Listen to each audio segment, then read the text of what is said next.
Alright, so I need some chainmail rings for another video. So it's time that I make a new chainmail ring making jig. That was a lot of words. I'll make a shorter title for the video. So it's going to be real simple. A couple bits of wood and a metal rod.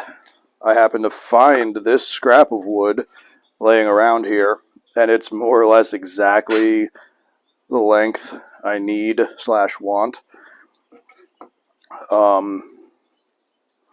So what I'm now going to do, which the rod, you probably would want to know that, the rod is 3 feet long, and then this piece of board is 29 inches. And so what I'm going to do is take this other bit of board. I think I'm going to cut some angles on here just to give myself maybe another inch of space on the rod. And then I'm going to cut it in half, screw it to either end of this board, a little bit in. Actually, no, I don't need to do that. So I'm going to screw it to either end of this board. This will have a hole drilled in it, which this rod will go through. And that'll be it. To the drill press. Actually, just kidding. First, what we're going to do is cut this in half. That way I can take it, attach it to itself, and then drill straight through so that I know that the holes are aligned. So this is, what is that, 9 3/4. The hell is half of 9 3/4? Chelsea's chiming in from the back that that's Harry Potter, for all you Harry Potter nerds out there. 4 7/8. That sounds right. I don't have a pen or a pencil or anything to write with. God damn it. I found a screw. Alright, so 4 1/2, 5/8, 6/8. That'll be close enough. This doesn't have to be crazy precise.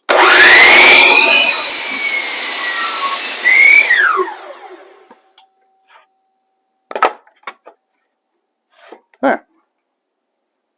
It was actually almost perfect. Alright, I'm going to screw these two together. Just screw them together. It doesn't need to be neat or tidy. I'm just going to screw them together so that they don't move. And then to the drill press. You can see my dog down there in the corner. Hi, Opal. She's a cutie.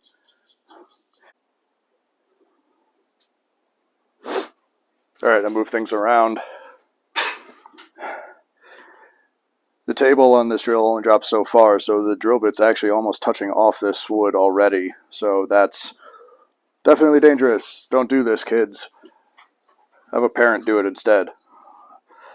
So I'm going to put a hole straight through all of this.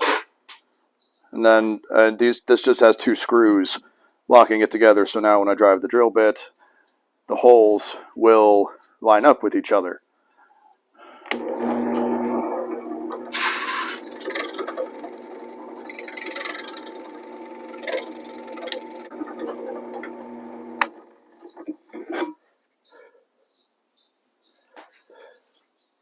Alright, it didn't quite pass through all the way, but it's definitely in this other piece of wood, so get rid of these screws. Hold on.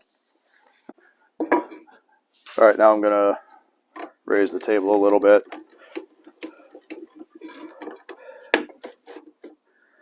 Make sure it's centered again. Alright, now I'm going to bust through.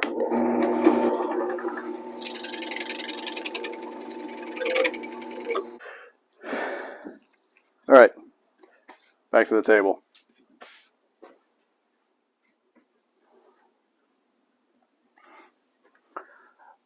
Alright, now got this piece up on top of here. both of the holes are on this side. No, they're not. Almost did it backwards. That would have been great. Okay, so now both of the holes are on this side, so they're definitely going to line up. Now, a couple of screws, probably going to do like 3 screws.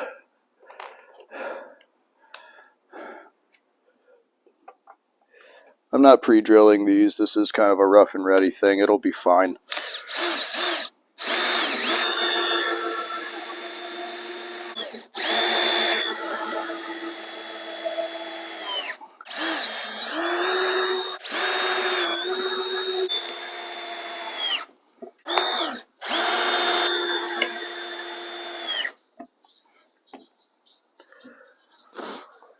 Alright, that's it screwed together. Now, flip it over. Then we insert the rod.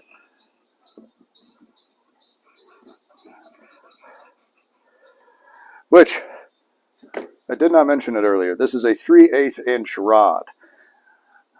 You don't have to make it out of this. These are 2x6s. You don't have to make it out of these. I'm making it out of these for 2 reasons. 1, I had it laying around and it was exactly the right length. And 2, I'm going to put more holes in here later to make other size rings. It's a bee or wasp or something flying around my head. So, I'm going to bring you around here, and then I'm going to show you how I spin up the rings.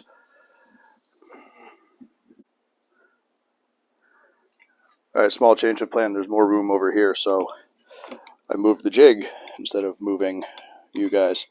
I'm going to clamp this to the table so that it doesn't move. I just have this is just a big old C-clamp right here. Alright, now we're not going to be putting a ton of pressure on this, so that's more than enough clamping.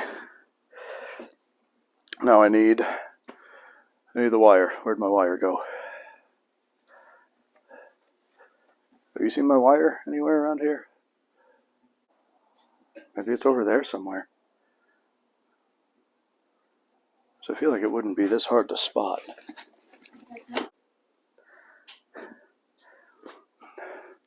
Alright, I found it.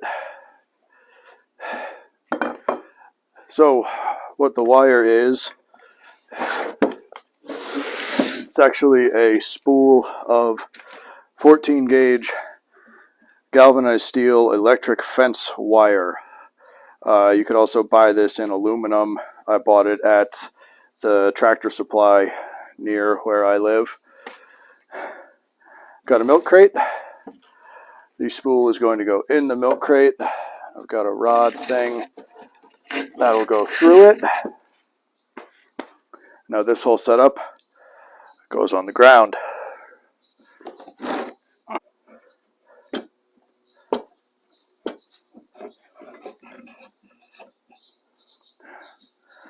Now there's a small hole drilled in the 3/8 inch rod.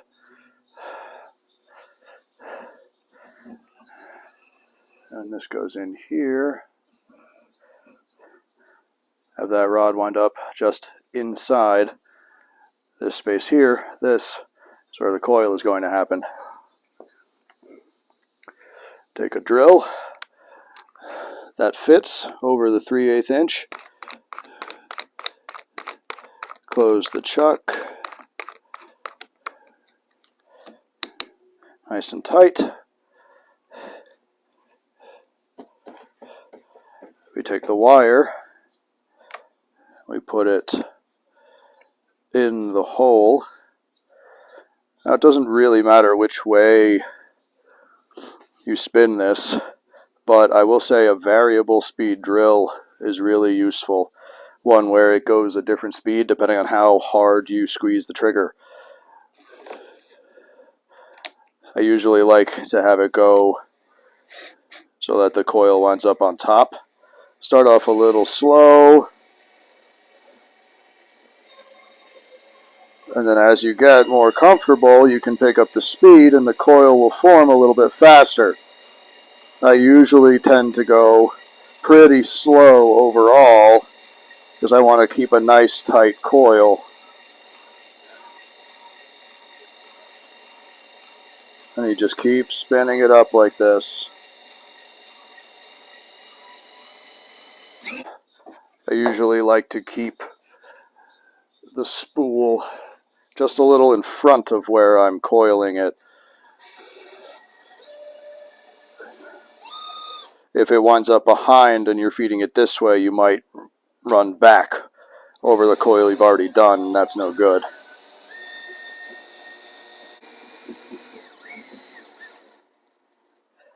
Alright. Now I just need a nipper. Where's the nearest nipper? Nip it up close. Now, before I do that, there's a lot of tension on this right now. When you clip it, it's going to and loosen back up a little bit. So be careful and don't freak out.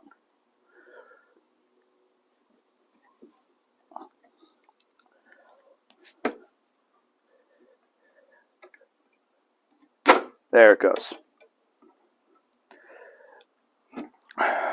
Now just nip the other side. Or just pull it out. A little bit of both. And you've got a coil.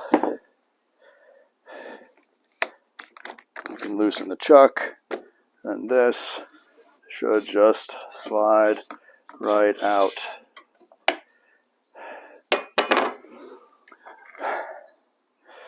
And that's it. That's a coil. So now I'm going to take this. I'm going to go back inside. And in my next video, I will cut this up and do something with it. You'll have to tune in then to see that. I went to do another coil, and I did the thing I told you guys not to do. It coiled back over itself a little bit. When that happens to me, I don't usually try to unwind it, especially depending on how far I am. Oh, and then there's one where I got a little bit ahead of myself, so they're a bit more stretched out than I'd like. Those are going to be fine. Those will be acceptable to use. These ones are unfortunately just kind of going to be garbage, but it's only like maybe a couple inches of wire wasted. The entire spool, the spool is 1/4 mile long, so 2 inches is fine, I think.